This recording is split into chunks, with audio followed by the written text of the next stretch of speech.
ஸ்ரீவில்லிபுத்தூர் ஆண்டாள் கோயிலில் மார்கழி மாத தொடக்கத்தை முன்னிட்டு ஞாயிற்றுக்கிழமை இரவு ஆழ்வார்கள் பாசுரங்களுக்கு இளையராஜா இசையமைத்த திவ்ய பாசுரம் கலை நிகழ்ச்சி நடைபெற்றது. இதில் கலந்து கொண்ட ஸ்ரீ சடகோப ராமானுஜ ஜீயர் உள்ளிட்டோருடன் இளையராஜா ஆண்டாள் கோயிலில் சுவாமி தரிசனம் செய்தார். அப்போது அவர் வசந்த மண்டபத்தை தாண்டி அர்த்த மண்டப வாசல் அருகே நின்றார். அப்போது வசந்த மண்டபத்தில் நின்று சுவாமி தரிசனம் செய்ய வேண்டும் என்று சின்னஜீயரிடம் கோயில் அர்ச்சகர் கூற, அதை இளையராஜாவிடம் சின்னஜீயர் கூறியதும் இளையராஜா அர்த்த மண்டப வாயிலில் நின்று சுவாமி தரிசனம் செய்தார். இது தொடர்பான வீடியோவும் புகைப்படங்களும் பரவி ஆண்டாள் கோயிலில் இளையராஜா அவமதிக்கப்பட்டதாக சர்ச்சை எழுந்தது. ஸ்ரீவில்லிபுத்தூர் ஸ்ரீ சடகோப ராமானுஜ ஜீயர் சார்பில் அளிக்கப்பட்டுள்ள விளக்கத்தில் ஆண்டாள் கோயிலில் இளையராஜா அவமதிக்கப்படவில்லை. கோயில் நிர்வாகம் சார்பில் அவருக்கு முழு மரியாதை அளிக்கப்பட்டது. இளையராஜாவும் ஆண்டாள் தாயாரை பக்தியுடன் தரிசனம் செய்துவிட்டு மன நிறைவுடன் சென்றார் என்று தெரிவிக்கப்பட்டுள்ளது. தமிழக அரசின் அறநிலையத்துறை சார்பில் ஆண்டாள் கோயில் செயல் அலுவலர் சர்க்கரையம்மாள் அளித்த விளக்கத்தில், ஆண்டாள் கோயில் கருவறையில் மூலவரும் அர்த்த மண்டபத்தில் உற்சவரும் எழுந்தருளியுள்ளனர். எனவே இந்த திருக்கோயில் மரபுப்படி அர்த்த மண்டபம் வரை திருக்கோயிலின் அர்ச்சகர், பரிசாரகர் மற்றும் மடாதிபதிகள் தவிர இதர நபர்கள் அனுமதிக்கப்படும் வழக்கமில்லை.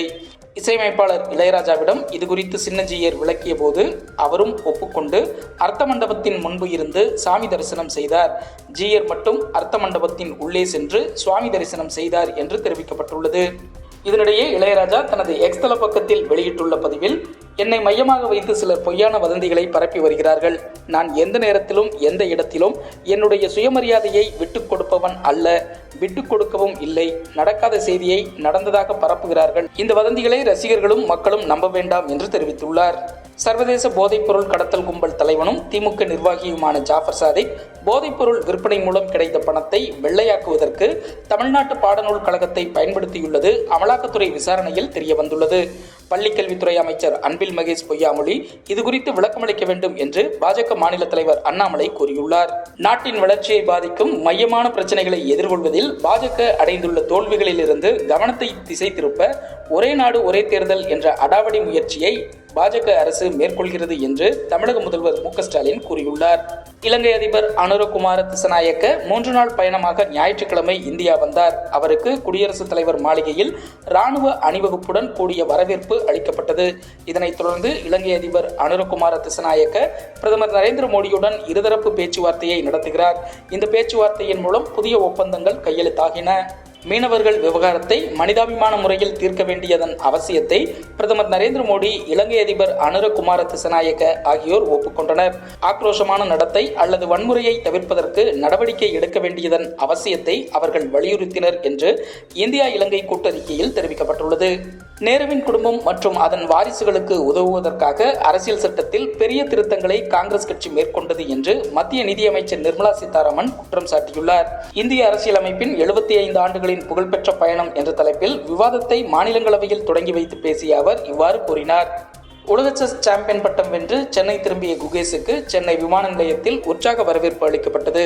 பின்னர் தனியார் பள்ளியில் நடந்த பாராட்டு விழாவில் கலந்து கொண்ட அவர், வெற்றி பெற்ற தருணம் மிகவும் உணர்வுபூர்வமாக இருந்தது.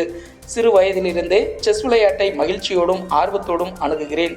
செஸ் மிகவும் அழகான விளையாட்டு. அதை அழுத்தமில்லாமல் அணுக வேண்டும். இந்த வெற்றியோடு எதுவும் முடிந்துவிடவில்லை. இன்னும் நிறைய தூரம் செல்ல வேண்டியிருக்கிறது. நீண்ட காலம் செஸ் போட்டிகளில் விளையாட வேண்டும் என்ற எண்ணம் இருக்கிறது என்று அவர் கூறினார். நுரையீரல் பிரச்சனை காரணமாக அமெரிக்காவின் சான் பிரான்சிஸ்கோவில் உள்ள மருத்துவமனையில் கடந்த 2 வாரங்களாக சிகிச்சை பெற்று வந்த உலக புகழ் பெற்ற தபேலா கலைஞர் ஜாகிர் ஹுசேன் சிகிச்சை பலனின்றி உயிரிழந்தார்.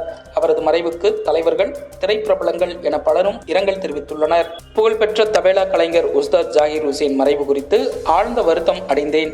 இந்திய பாரம்பரிய இசை உலகில் புரட்சியை ஏற்படுத்திய ஓர் உண்மையான மேதையாக அவர் நினைவு கூறப்படுவார். அவர் தபேலா இசையை உலக அரங்குக்கு எடுத்துச் சென்று தமது இணையற்ற இசையால் மக்களை கவர்ந்தார். இதன் மூலம் அவர் இந்திய பாரம்பரிய மரபுகளை உலகளாவிய இசையுடன் இணைத்தார். இதனால் கலாச்சார ஒற்றுமையின் சின்னமாக அவர் திகழ்ந்தார். அவரது தனித்துவமிக்க நிகழ்ச்சிகள், ஆத்மார்த்தமான பாடல்கள் தலைமுறை இசை கலைஞர்கள், இசை ஆர்வலர்களை ஊக்குவிக்க பங்களிக்கும் என்று பிரதமர் மோடி புகழஞ்சலி செலுத்தியுள்ளார். தெற்கு வங்கக்கடலின் மத்திய பகுதிகளில் ஒரு காற்றழுத்த தாழ்வு பகுதி உருவாகியுள்ளது. இது அடுத்த 2 தினங்களில் மேலும் வலுப்பெற்று மேற்கு வடமேற்கு திசையில் தமிழக கடலோர பகுதிகளை நோக்கி நகரக்கூடும். இதன் காரணமாக சென்னையில் அடுத்த 2 நாட்களுக்கு ஒரு சில பகுதிகளில் இடிமின்னலுடன் கூடிய மிதமானது முதல் கனமழை பெய்ய வாய்ப்புள்ளதாக சென்னை வானிலை ஆய்வு மையம் தெரிவித்துள்ளது. செவ்வாய்க்கிழமையை பொறுத்தவரையில் செங்கல்பட்டு, விழுப்புரம், கடலூர், மயிலாடுதுறை மாவட்டங்களில் ஓரிரு இடங்களிலும் மற்றும் புதுவையில் கன முதல் மிக கனமழையும், சென்னை, திருவள்ளூர், காஞ்சிபுரம், திருவாரூர், நாகப்பட்டினம் மாவட்டங்களில் ஓரிரு இடங்களிலும் மற்றும் காரைக்கால் பகுதிகளிலும் கனமழை பெய்ய வாய்ப்புள்ளதாக சென்னை வானிலை ஆய்வு மையம் தெரிவித்துள்ளது.